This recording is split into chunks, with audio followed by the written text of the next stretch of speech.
Hello everyone and welcome to my channel, Hallo Life. And thank you so much to all of you who liked, subscribed and shared. It's much appreciated. So the message this week from the I-Ching is dispersing, hexagram 59.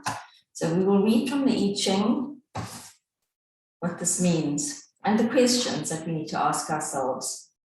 The key questions are, where and how can you be less rigid? Where were the walls in this situation, and what can you see as they dissolve away? As energy and vitality is liberated from old boundaries, where will it go? Definitions, dividing lines, agreements, bonds, established patterns of life and thought, all these can be dispersed, their solidity revealed as an illusion. All that holds things together now is the constancy of the flow itself. So maybe this week is a good opportunity for us to look at where we're blocking the flow by being too rigid. So where do we need more flow in our lives? Where are we putting up boundaries and barriers to that flow because of old patterns of behavior, things that we learned, things that need to be done a certain way, and if they're not done a certain way, then we don't look good. So how are we actually holding ourselves back to be 100% perfect and staying so rigid and tightly coiled instead of releasing and opening up and allowing ourselves to flow more freely with our creativity?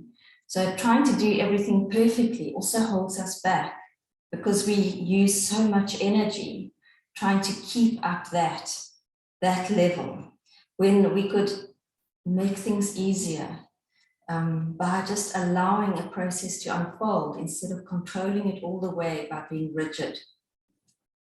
And as the I-Ching, the questions in the I-Ching said, these things can all dissolve. All these things that we thought were real can suddenly be not real. Life today is not the same as it was last year. So things change all the time, and we need to learn to flow with the change constantly. And look this week at what is rigid. What behavior patterns, thoughts, ideas have you got that are holding you back and need dispersing?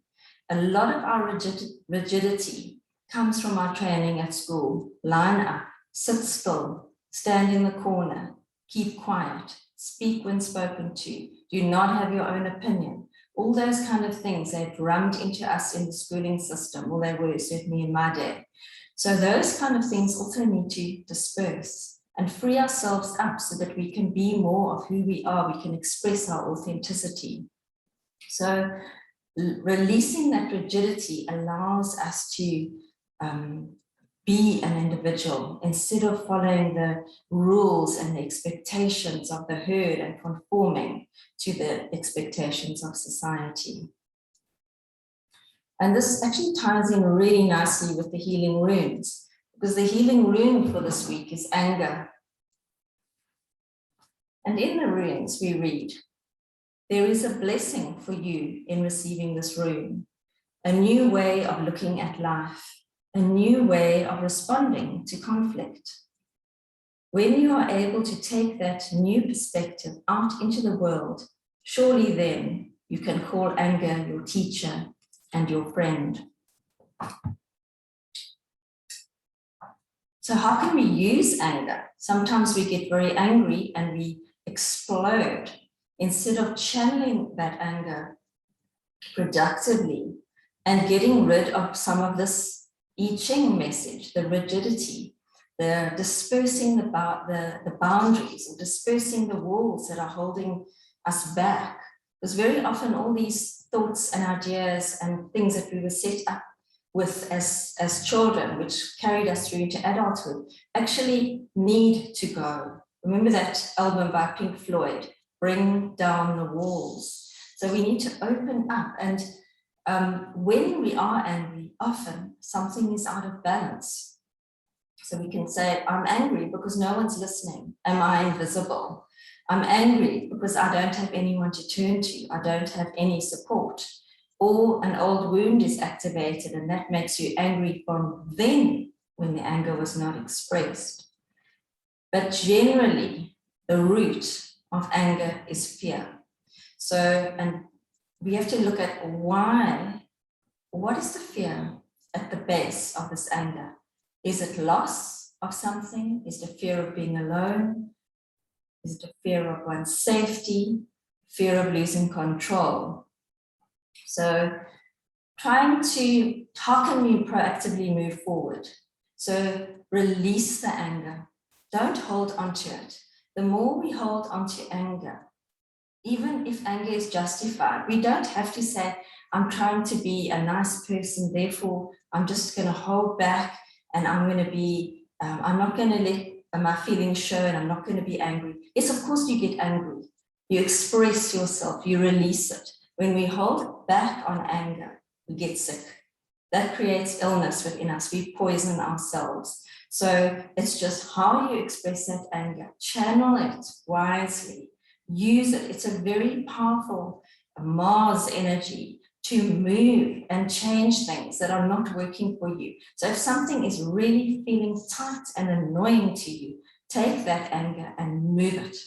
Really give it a good push forward so that something can shift and change. Because if we stay in this equilibrium of passive aggressive, holding back on anger, not liking this, feeling trapped but not doing anything about it, that's when we start developing illnesses.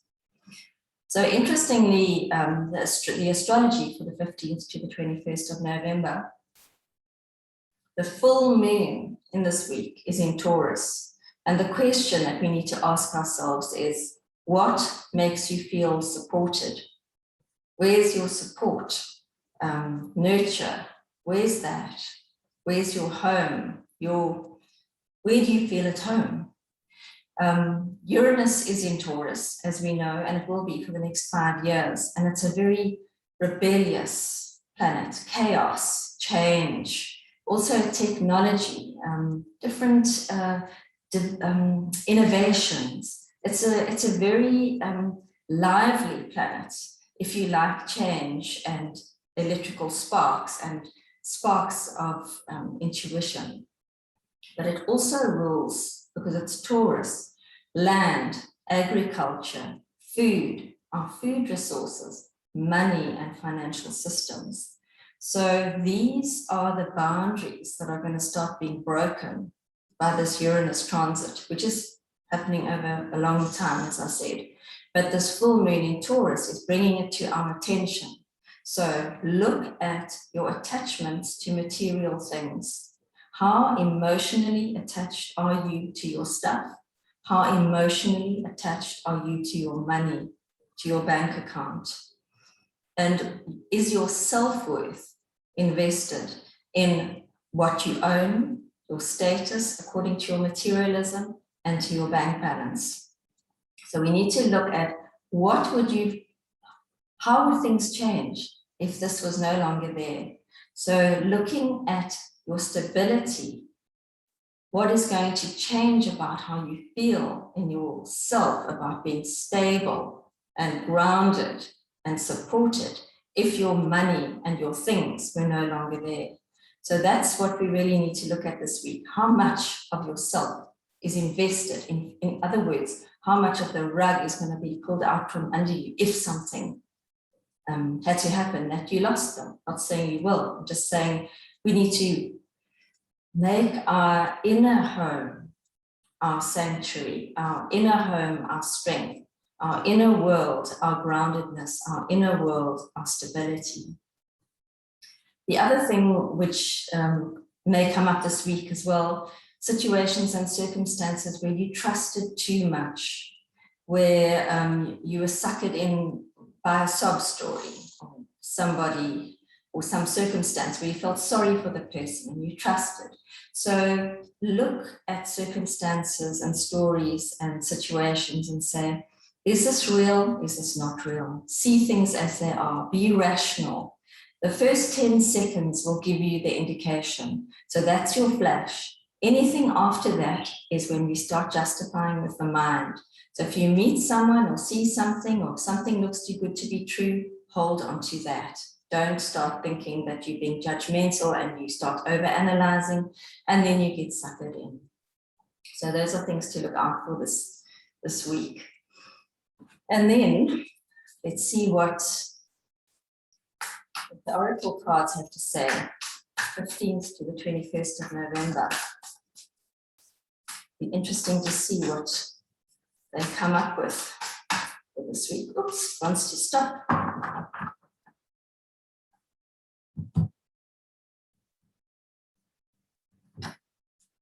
Okay, in the center, the Four of Wands. That's lovely. It's celebration.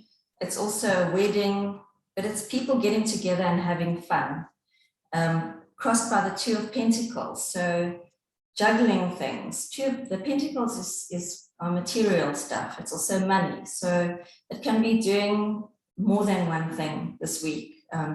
Looking at different ways of earning an income. I'm earning an income through this, but I'd like to also earn an income through that. So it's creating different ways of earning money on this, doing it in a fun way.